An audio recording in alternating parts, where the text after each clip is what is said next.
안녕하세요. 저는 올해 30대 중반의 여자입니다.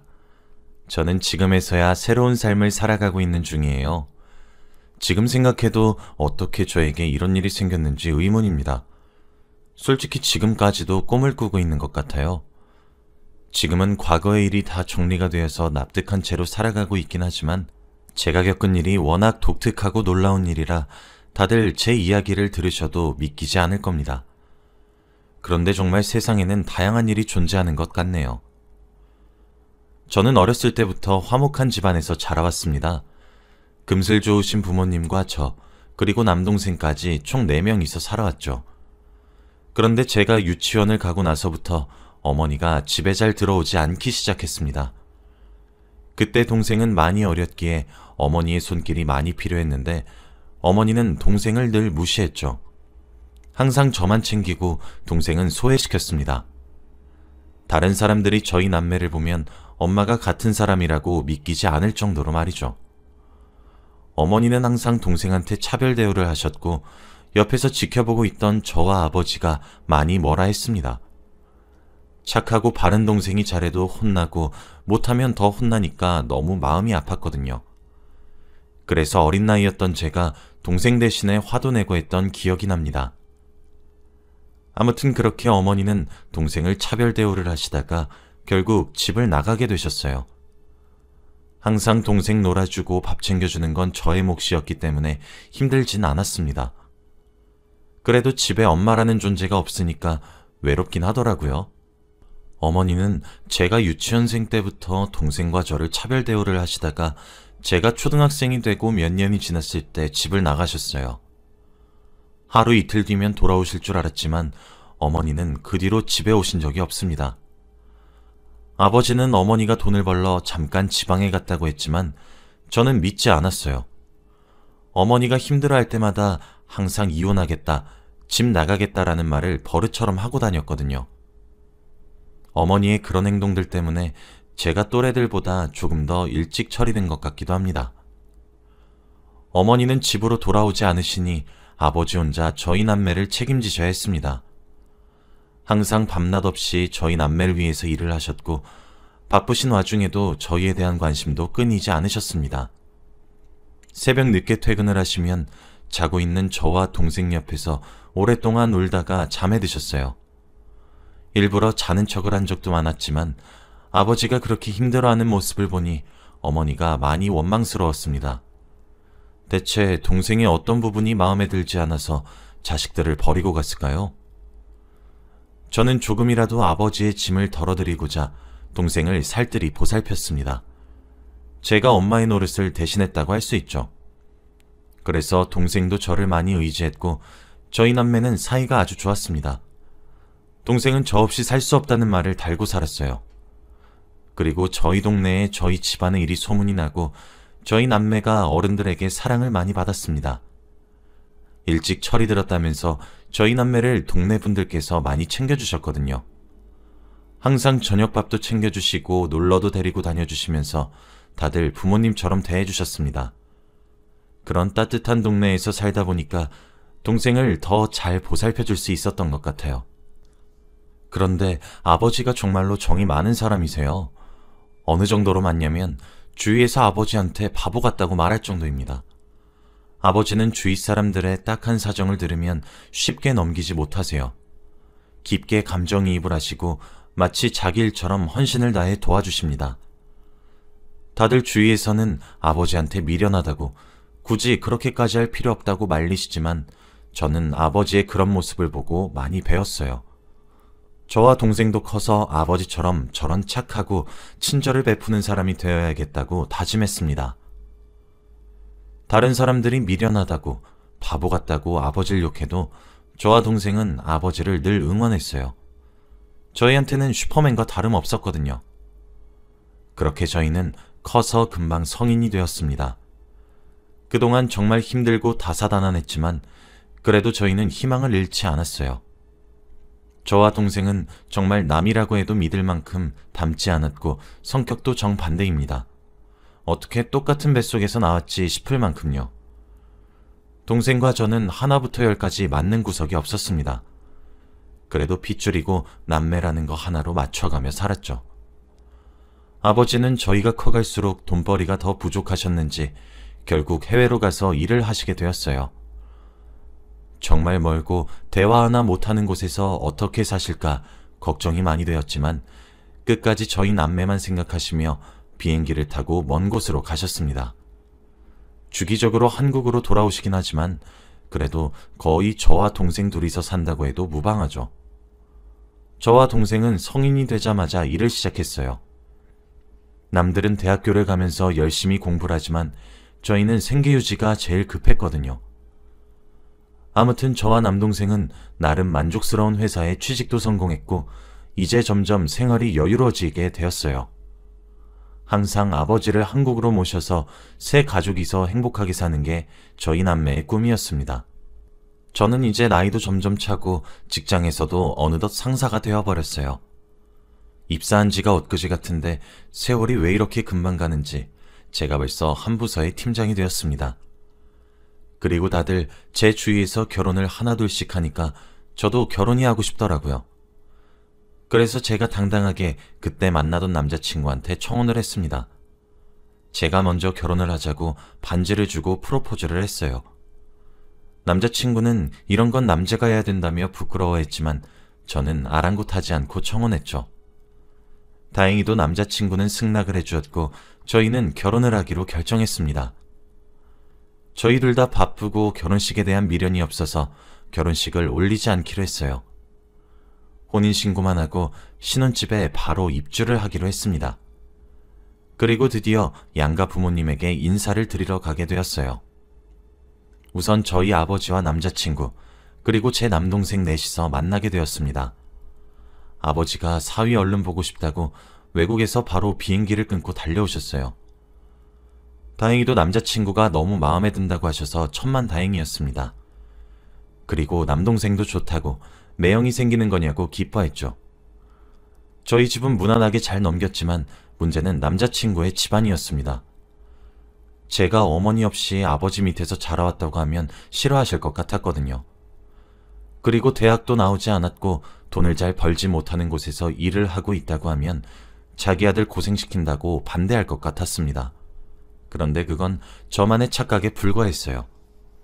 남자친구의 집안도 저희 집처럼 한부모 가정이었습니다. 어릴 때부터 아버지 밑에서 자라왔대요. 그리고 외동아들이라서 좋은 곳에 장가를 보내고 싶을 줄 알았는데 시아버지는 저를 너무 좋아해 주셨습니다. 얼른 며느리 보고 싶다면서 벌써부터 저를 며느라 며느라 하시는데 기분이 너무 좋은 거 있죠? 저희는 양가 가족에게 인사드리는 것도 성공적이었고 이제 본격적으로 결혼 준비를 하기 시작했습니다. 확실히 결혼식을 올리지 않으니까 별로 할 게 없더라고요. 웨딩 사진 찍고 혼수 같은 것만 준비하면 되었습니다. 그리고 결혼 준비를 하면서 알게 된 사실이 하나 있었어요. 바로 시아버지가 지금 만나는 여자분이 있다고 하시는 겁니다. 만난 지는 5년 정도 되었는데 저희가 결혼을 하고 나서 조금 잠잠해질 때 재혼을 하시겠다고 했대요. 그리고 재혼을 하시고 정식적인 가족이 되었을 때 저에게 인사를 드리고 싶다고 말씀하셨답니다. 저는 너무 잘 됐다며 좋아했고 남편도 노년에 아버지 혼자 안 계셔도 돼서 너무 좋다고 말하였죠. 저희는 혼인신고도 하고 신혼집에 입주도 했습니다. 정말로 부부의 모습을 제대로 갖추게 되었죠. 그리고 저희가 한창 신혼일 때 시아버지가 재혼을 하셨어요. 재혼하시는 여성분은 정말 아리따우시고 곱게 생기셨더라고요. 5년 동안 만나셨다는 이야기를 듣고 깜짝 놀랐습니다. 두 분도 결혼식을 올리지 않으셨고 혼인신고만 하셨어요. 집안에 좋은 소식이 배로 들어오니까 너무 좋은 거 있죠. 그리고 얼마 지나지 않아서 정식적으로 소개를 받았습니다. 시어머니라는 말을 입 밖으로 꺼내기가 조금 기분이 묘하긴 하더라고요. 남편도 아직 새어머니와 어색해서 말을 잘 하지 못하는 것처럼 보였습니다. 남편이 낯을 많이 가리거든요. 시어머니의 성격은 정말 활발하시고 말도 재미있게 잘하세요.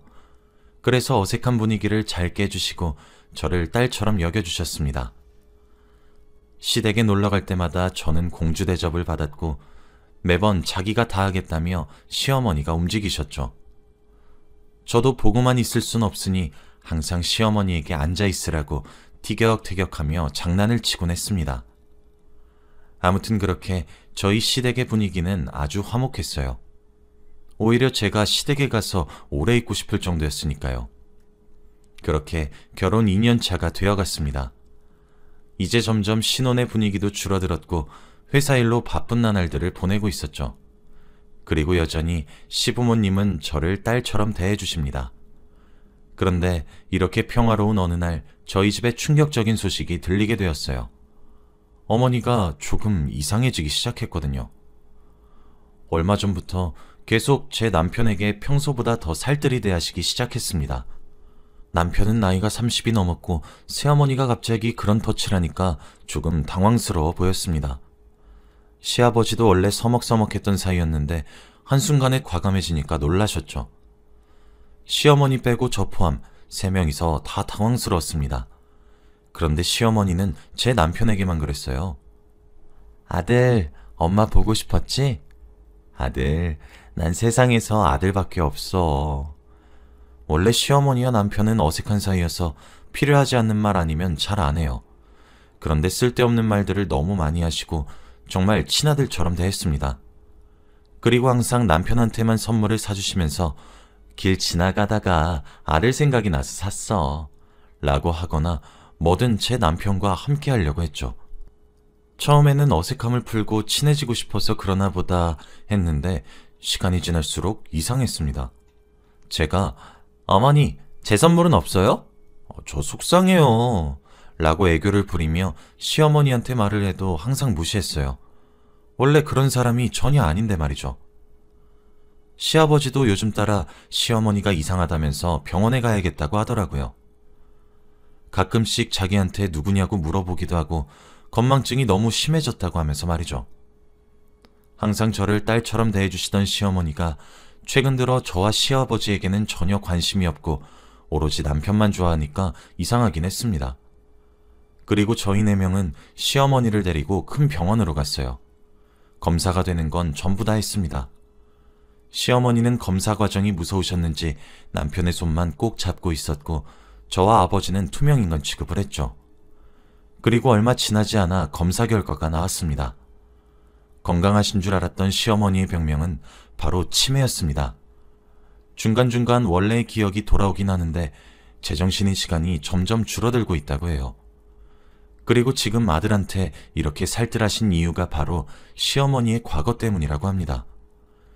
예전에 결혼 초에 남편한테 한번 들은 적이 있었는데 시어머니가 사실 시아버지와 만나기 전에 결혼을 하신 적이 있대요.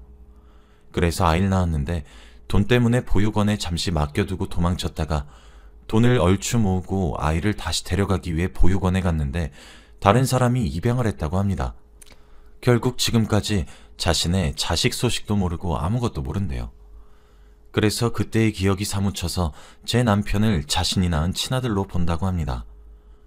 저희 셋은 그 자리에서 숙연해졌고 아무 말도 할 수 없었어요. 그동안 시어머니는 남편한테 아들이라고 부르면서 이거 하자 저거 하자 하는데 가슴이 미어지더라고요. 얼마나 힘드셨으면 아직도 기억을 하실까요?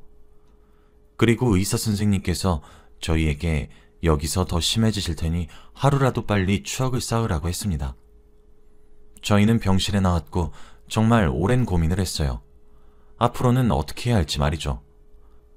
그러다가 결론은 저와 남편이 시어머니의 친아들을 찾아주기로 했습니다. 시어머니는 치매셨지만 보육원 이름과 아이의 이름은 다 기억하고 있었어요. 항상 남편의 이름 말고 자기 아들의 이름을 불렀는데 그게 정말 다 사연이 있는 줄 몰랐습니다. 아무튼 시어머니가 말씀해주신 보육원으로 가게 되었어요. 그런데 그 보육원은 제 고향에 있는 곳이더라고요. 어렸을 때 잠깐 살았던 곳이었습니다. 저희가 어렸을 때 이곳을 떠나 다른 곳으로 이사를 갔지만 저는 조금이나마 기억해요. 그리고 동네에 보육원이 있다는 걸 말로만 들었는데 우연히 그 보육원이 시어머니가 말씀하신 곳이었더라고요. 아무튼 저와 남편은 보육원에 들어가서 원장님을 뵈었습니다. 그리고 원장님은 저를 보자마자 민혁이 누나 아니세요? 라고 하며 제 남동생의 이름을 말하는 겁니다. 저는 너무 놀라서 입을 틀어막고 어떻게 하셨어요? 라고 했죠. 그러면서 원장님은 아이고 왜 몰라요. 여기 얼굴에 점이랑 딱 보니까 민혁이 누난데. 여기서 오래 살았던 사람들은 민혁이 남매 다 알잖여. 라고 했습니다. 제가 이웃들한테 많은 도움을 받았던 동네가 바로 여기였거든요. 그래서 저희 남매를 모르는 동네 주민분들이 없었는데 이렇게 보육원 원장님까지 아시니까 신기하더군요. 그리고 저희는 보육원 원장님에게 양해를 구해 시어머니가 말씀하신 이름에 대해 찾아보려고 했습니다. 저희 부부는 원장님에게 혹시 이 보육원에 김동현이라는 남자아이가 있었나요? 라고 물었어요. 그런데 원장님은 갑자기 당황을 하시더니 동현이? 무슨 소리 하는 거야? 동현이가 민혁이잖아. 라고 하는 겁니다. 저와 남편은 이해가 되지 않아서 말문이 턱 막혔죠. 그런데 저희의 표정을 보고 원장님이 더 당황을 하시면서 아니, 동현이가 여기서 자랐다가 아버지가 입양해 가신 거 몰라? 너 그때 아버지 손잡고 동생 생긴다고 좋아하면서 졸래졸래 따라왔잖아. 아, 그땐 너무 어려서 기억이 안 날라나? 라고 했습니다. 저와 남편은 아무 말도 나오지 않았어요. 원장님 말에 의하면 제 남동생이 시어머니가 찾고 있는 자신의 아들인 김동현이라는 아이라는 거잖아요. 저는 보육원을 박차고 나가 주저앉은 채로 심호흡을 했습니다. 그리고 남편이 저를 뒤따라 나와 도와주었어요. 겨우 정신을 차리고 저는 이 모든 일을 다 알고 있을 만한 사람인 아버지한테 전화를 했습니다. 그리고 제가 들었던 내용에 대해서 다 말했어요. 그런데 정말 충격적이었습니다. 보육원 원장님께서 하신 말씀이 다 사실이었거든요. 아버지는 한숨을 쉬시며 그동안 말하지 못해서 미안하다고 하셨습니다. 그리고 정말 제 남동생이 동현이란 아이가 맞대요. 아버지가 정이 너무 많으셔서 보육원에 봉사활동도 자주 갔습니다. 그런데 봉사활동을 하다가 동현이가 눈에 띄었다고 해요. 그때는 동생이 신생아만큼의 갓난아기였는데 너무 마르고 애가 울지도 않았다고 합니다. 그래서 마음이 쓰여서 원장님에게 어떻게 온 애냐고 물었더니 애엄마가 새벽에 버리고 갔대요. 근데 애가 너무 순해서 울지도 않는다고, 그래서 더 안타까웠다고 합니다. 결국 아버지는 막무가내로 집에 동현이를 데리고 왔다고 해요. 어머니는 갑자기 이게 무슨 일이냐고 화를 불같이 냈지만 아버지가 원래 그런 성격인 걸 아니 참으셨다고 하더군요. 그런데 아버지가 하루 종일 일만 하셔서 육아는 오로지 어머니 담당이었으니 두 아이를 감당하기 힘드셨다고 합니다. 그래서 결국 두 분은 이혼을 하셨다고 합니다. 이제서야 모든 퍼즐이 다 맞추어졌어요.